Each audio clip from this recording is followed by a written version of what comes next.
দেখেন পাথরটার কি অবস্থা, এটা এখনো কাঁপতেছে। আসসালামু আলাইকুম দর্শক শ্রোতা, প্রত্যেকটা বছর বাংলাদেশের আপনার রেল দুর্ঘটনা ঘটে কম বেশি, এবং সেটা খুব ভয়ঙ্কর আকারে, প্রচুর মানুষ প্রাণ হারায়। আসলে বাংলাদেশের রেল দুর্ঘটনার পিছনে কারণটা কি সেটা যদি আপনাদেরকে দেখাই, আপনারা বুঝতে পারবেন রেলের ব্যবস্থাপনা একেবারে বাজে বলতে গেলে। তো আমি এখন আছি ফার্মগেট রেল স্টেশনে, এখানকার অবস্থাটা দেখাই, আপনি বুঝতে পারবেন। এই যে দেখেন, এই যে রেল লাইনের যে লকগুলো থাকার কথা সেগুলা কিন্তু নেই, রেল লাইনের লকগুলো থাকার কথা সেগুলা কিন্তু নেই। এই যে সামনে একটি ট্রেন আসতেছে, সেই ট্রেনের অবস্থা আপনাদেরকে দেখাবো। সবগুলা লক ভাঙা। এগুলা কেন ভাঙা? এগুলা যারা টোকাই মাকাই আছে এরা নিয়ে যায়, সবগুলা লক কিন্তু ভাঙা। পুরো রেল লাইনে আপনার দুই একটা পর পরে কিন্তু লকগুলা ভাঙা। লকগুলা ভাঙার কারণে যে কোনো সময় ট্রেন এখান থেকে স্লিপ খাইতে পারে। দুপাশেরই কিন্তু একই অবস্থা, বেশিরভাগ লকগুলা কিন্তু ভাঙা। এই যে সামনে একটি ট্রেন আসতেছে, আপনি দেখবেন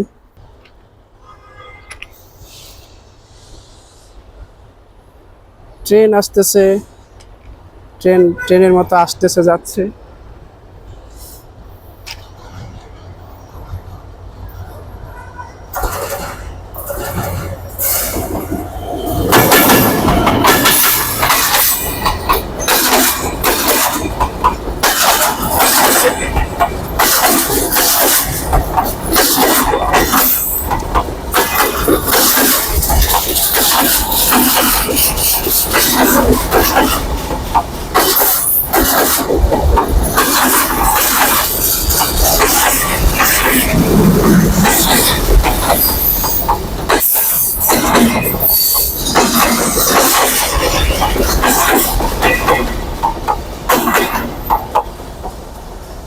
আপনাদেরকে আরেকটি জিনিস দেখায়, এই যে দেখেন পাথরটার কি অবস্থা,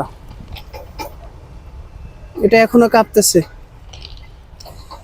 এটা পুরোপুরি জোড়াটা ভাঙা, এখানে আপনার আওয়াজটা খুব অস্বাভাবিকভাবে হচ্ছে।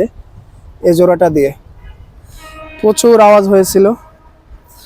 আর এই যে ট্রেনের যে পাথরটা আছে, এই পাথরটা কিন্তু পুরোপুরি ভেঙে গেছে, নিচের দিকে নেমে গেছে। এটা কোনো সরকারি রেল কর্তৃপক্ষের কোনো তদারকি এখানে দেখতে পাচ্ছি না আমরা। খুবই ভয়ঙ্করভাবে এটা আপনার ছুটে গেছে। একই তো এখানে লক নেই, ট্রেনের যে লকটি থাকার কথা সেটা ভেঙে গেছে, আর এই যে পাথরটি ভেঙে গেছে, এই যে দেখেন। কিন্তু এই জোড়াটি দিয়ে প্রচণ্ড আওয়াজ হচ্ছে, যে কোনো সময় দুর্ঘটনা ঘটতে পারে। আর যে ক্লিপগুলো আছে সেটা তো নেই, দুনো পাশেই নেই, সরকারি এখানে কোনো তদারকি নেই। তো সারা বছর আমরা শুনি যে রেল খাতে বাংলাদেশের বড় ধরনের আপনার লস হয়, কিন্তু আসলে কত বড় দুর্নীতি যে বাংলাদেশে চলতেছে। এই যে পাথরটি ভেঙে গেছে, সেখানে কারো কোনো তদারকি নেই। এ হচ্ছে অবস্থা।